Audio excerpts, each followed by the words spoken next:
setia dalam kerasulan, tulus dalam pelayanan, mempedulikan kaum menderita.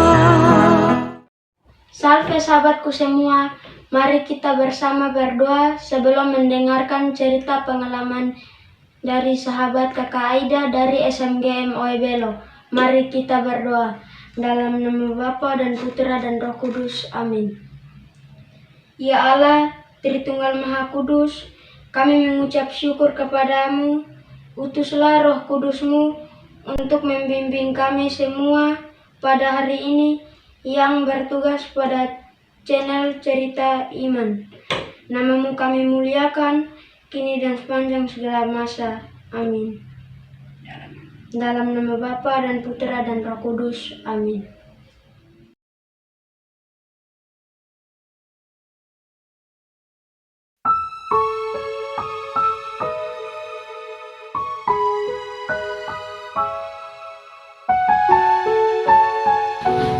Halau tu onarohan,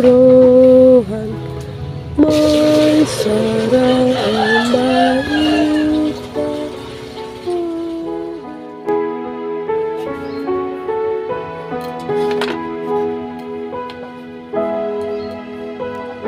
Sayur dari kebun.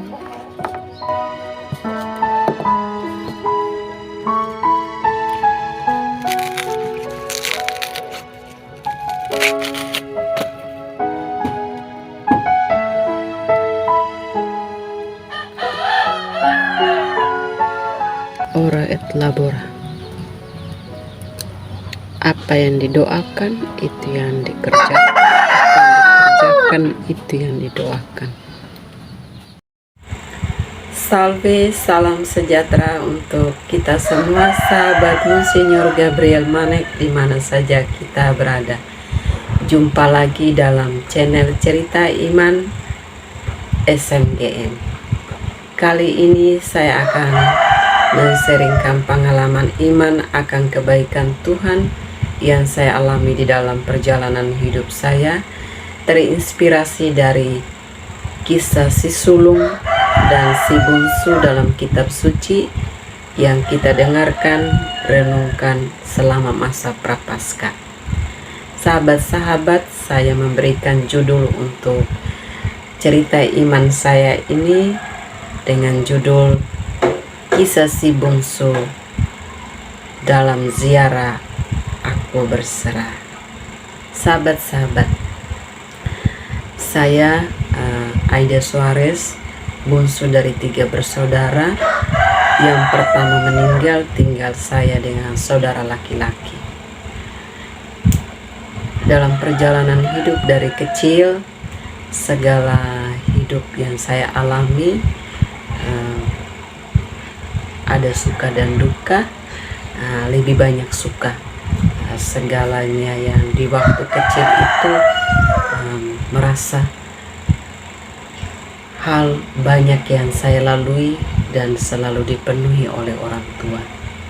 Kasih sayang, perhatian, segala yang kita mau selalu dipenuhi. Dan saya merasa cukup di waktu itu. Sehingga muncullah dalam benak saya bahwa saya mendapatkan banyak hal di dalam hidup, tetapi saya masih merasa sesuatu yang kosong.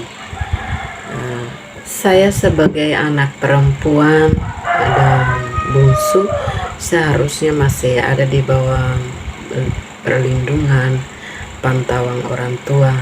Tetapi di usia belia itu saya sudah berani ambil keputusan untuk keluar dari zona nyaman. Kenyamanan ada di samping orang tua, segalanya dipenuhi, fasilitasnya serba ada di usia saya waktu itu.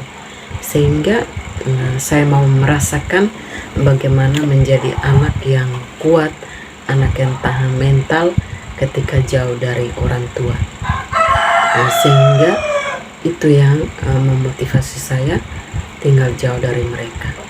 Memulailah kehidupan saya tinggal dengan keluarga di kota Dili dengan keluarga dari mama. Dan dalam perjalanan waktu keluarga ini pindah ke Jakarta, dan bawa serta saya ke sana. Dan selama di kota metropolitan itu, dari situlah saya merasa bahwa benar-benar jauh dari orang tua saya, dan saya mulai merasa kehilangan perhatian, kehilangan kasih sayang dari orang tua saya ketika saya dihadapkan pada situasi yang berbeda di kota metropolitan. Dari situ saya sempat berpikir bahwa kita ada di kota besar, di usia kita yang masih kecil ini, masih remaja ini, bagaimana kita menjadi besar. Itu yang saya berpikir itu. Lalu apa yang saya membuktikan ke orang tua saya bahwa saya bisa tanpa mereka, perhatian dan kasih sayang mereka. Mengingat itu sempat sedih, tapi saya tidak mau menyerah. Saya ingat cita-cita masa kecil saya itu adalah menjadi suster, sehingga nomor biara yang saya suka dan mau masuk itu kebetulan saya ada simpan, dan saya berani menghubungi nomor itu, dan suster menyampaikan niat dan keinginan saya ke biara yang saya masuk. Kebetulan di Jakarta itu juga ada komunitas itu, sehingga suster ada di biara itu mengunjungi saya di Jakarta Timur. Suster dari kongregasi ini ada di Jakarta Barat. Datanglah suster di keluarga, berbicara dengan keluarga dan menanyakan niat dan keinginan saya untuk hidup membiara, menyampaikan maksud saya itu ke suster, dan mereka mengantar saya ke biara. 1 hari tinggal dengan mereka di sana. Besoknya kami menuju Kota Malang. Di Kota Malang itulah saya memulai hidup saya sebagai calon biarawati. Inilah awal kebahagiaan yang saya alami, sampai di titik dimana puncak kebahagiaan saya ingin kau tapi dihadapkan pada situasi hidup yang tidak saya duga. Di dalam perjalanan hidup saya sudah mendapatkan segalanya, cita-cita sudah tercapai, baru harus mendengarkan kisah sedih saya. Itu harus mengunjungi orang tua saya yang saya sudah lama tinggalkan. Dari kecil dengar kabar bahwa sakit, dan saya dihadapkan pada keputusan melanjutkan atau pulang untuk lihat mama. Itulah awal penderitaan saya ketika saya sudah berada di puncak kebahagiaan, cita-cita masa kecil yang sudah tercapai, ingin menjadi lebih baik, justru dihadapkan pada situasi keadaan keluarga saya, terlebih orang tua, dan saya harus kehilangan mama saya. Masa hidupnya tidak mendapatkan perhatian dari seorang anak perempuan seperti saya. Itulah yang saya merasa rindu dengan mama, sehingga komitmen yang saya jalani mengambil keputusan untuk tidak melanjutkan hidup membiara, terhenti sejenak dari aktivitas kebiaraan, karena waktu itu saya juga jatuh sakit. Rumah sakit itu sudah seperti rumah pribadi, dan makanan sehari-hari saya itu adalah obat. Jadi saya memutuskan untuk pulang ke rumah dan berobat pakai obat tradisional oleh orang tua. Jadi saya kembali ketika saya sudah sembuh. Saya memutuskan untuk tidak melanjutkan hidup membiara, dengan memberikan hidup, waktu, tenaga, dan pikiran, komitmen saya untuk ada di samping orang tua saya, karena situasi itu yang sejak kecil tidak didapatkan oleh orang tua, dan saya mau menjadi orang yang berguna dan berbakti kepada orang tua, di usia senjanya mereka, walaupun hanya mama yang tidak mendapatkan itu, setidaknya saya bikin untuk bapak saya. Maka komitmen saya, kenapa saya belum berkeluarga, salah satunya itu. Intensinya saya berikan seluruh hidup dan waktu saya untuk ada di samping bapak di usia senjanya.